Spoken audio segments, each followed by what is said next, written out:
So, you're thinking about investing in a house. What type of house do you want to invest in? Do you want to invest in a single family home or do you want to invest in multifamily? Well, there are a lot of different scenarios and far more that I can possibly be able to confer upon you in this one video right now. But fact of the matter is that most investors start out with one of two options. They either start with a single family home, normally 3 bed, 1 bath, or 3 bed, 2 bath, or they go into multifamily, starting with a duplex to a triplex to a fourplex. Those three, small explanation, are exactly what they sound like. Duplex is 2 units per roof, triplex is 3 units per roof, fourplex, 4 units per roof. Anything above that is normally considered a true investment, a capital investment, or a commercial investment, meaning that the financing on that's going to be a lot difficult. So for the purposes of this video, basically what I want to talk about is why you should start investing in single-family homes, or why you should look to 2 to 4 unit properties, duplexes to fourplexes, to decide what's right for you and what's right for your future.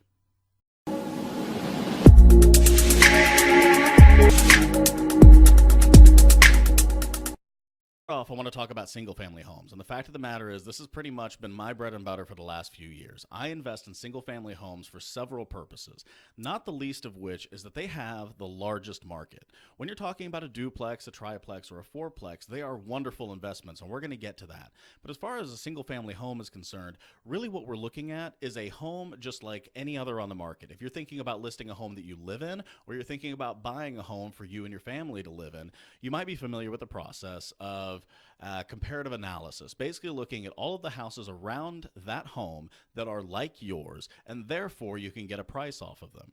With a single family home, this is much easier to do. That's pretty much the only thing you look at. Now, there are some obvious things, if it's a historic house that's built in a newer community, things of this nature, that might confuse an appraiser or even a real estate agent on that comparative analysis. But the truth of the matter is, when we're looking at single-family homes, they are much, much easier to determine value because you simply look at the homes around it. I personally like that in an investment property because it allows me to know exactly where my home is in the market almost all the time. Even if I don't want to sell it for 20 years, I still know exactly what the value is, or close to it, of that property, whether it's a rental or whether somebody's living in it.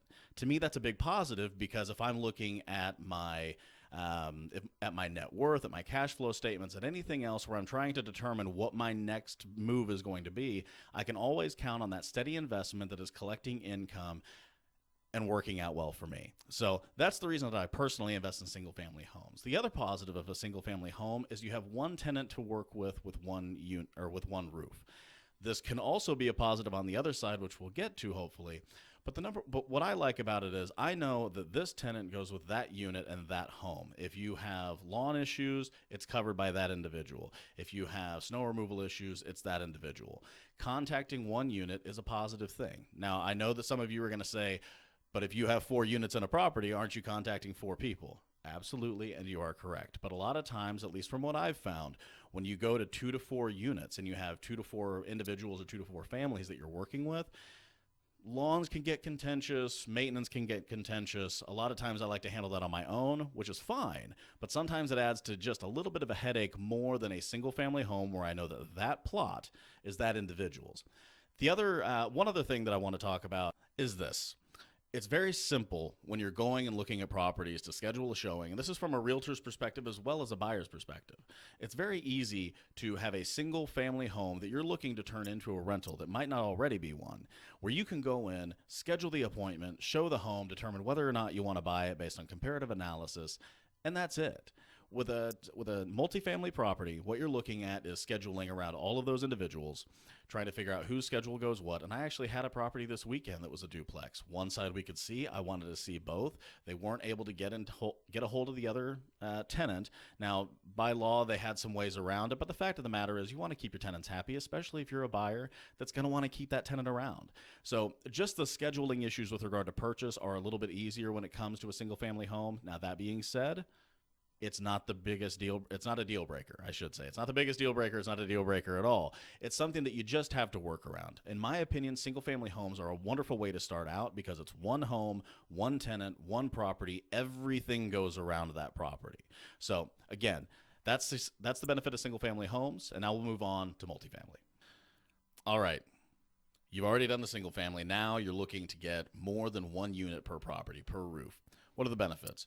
Well, the biggest benefit of all, and I think almost every multifamily investor would tell you this, is that when you have one property and two tenants with one mortgage, which is normally the case because they don't just do the mortgages by unit. If you have multiple tenants for one mortgage and one property, that means that even if you have a month where one tenant isn't there to pay their share of the mortgage or their share of the rent, you still have another half or another third or another quarter that's there to hold it up. So if you have a 4-unit property and within a year you lose 2 tenants, you lose 2 months of rent, well, you still have 3 tenants that paid on average for the entirety of that year. So it's an absolutely wonderful idea to be able to say, hey, if it's a single family property, if I have a renter that's renting it at $1,000 a month, 1 month gone means I lose $1,000, 100% of my rent. But if I have a duplex and it's $500 per side for a total of $1,000, even if I lose one side, I'm at least able to bring in some money. I'm at least able to bring in that $500 that's going to continue to carry me over and allow me to hopefully cover basic expenses. Now, most of the time with multifamily properties, half the rent on let's say a duplex, half that rent is going to cover even more than half of your expenses because you're still going to want a little profit on the side. I shouldn't say on the side. That sounded bad. Not on the side. Over the top. Profit, as it were. I don't know where my mind was there. But if you have that and you know that you're making profit at the end of the month, most of the time your basic expenses are going to be paid a little bit more than half of one side. So it's a positive thing there. The other thing is, especially if you're somebody who's just starting out at investing and you're still looking for a place to live, that half idea that we were just talking about can work out superbly if you're trying to do something called house hacking. Layman's term, that means that basically what you're doing is you're moving into a 2 to 4 unit property because, again, it would be commercial outside of that. But a 2 to 4 unit property does count towards a normal mortgage, just like a single family home. So if you move into a duplex and rent the other side, that other side is paying for more than half of the mortgage, hopefully, depending on the area that you live in or the investment that you have.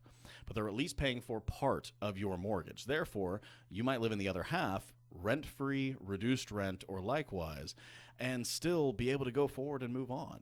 Now, you can do this several times. I'm not an accountant. I'm not an attorney. I'm not going to tell you exactly what you can and can't do as far as the legality of the situation. What I can tell you is that it is completely legal to purchase a duplex, triplex, or fourplex, move into one unit, and have your other tenants paying you rent as they would otherwise, even though you're living in one of the units. This can reduce your overall expenses, and especially if you're somebody young just starting out and this is the way that you want to start investing, it can really help you to save and save and save and save, and then invest in the next property where it might be 2 years down the line, you buy another property, put a tenant in your current unit, live in that next unit, have another tenant, and now you have 3 rented units, and you live in one.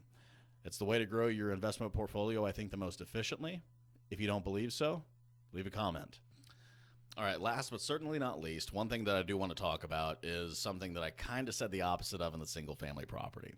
You know, one unit, one tenant, and that's all that it is. Well, the positive about having multifamily properties is that under one roof, you have all of your tenants. So if you have 4 doors under one roof, you know that that's one roof, even though it might be larger. That's one yard, even though it might be larger, and one set of basically exterior outdoor maintenance. Now, you're still going to have 4 HVAC units. You're still going to have 4 refrigerators, 4 ovens, 4 microwaves that you're going to be responsible for taking care of. But you're also getting the benefit of having everything combined into one unit. So there's not the issue with driving all over the city, owning 20 different properties in 20 different locations. Even if they are several blocks away, you own 4 units or 2 units or 3 units under one roof, and there is the extent of what you need.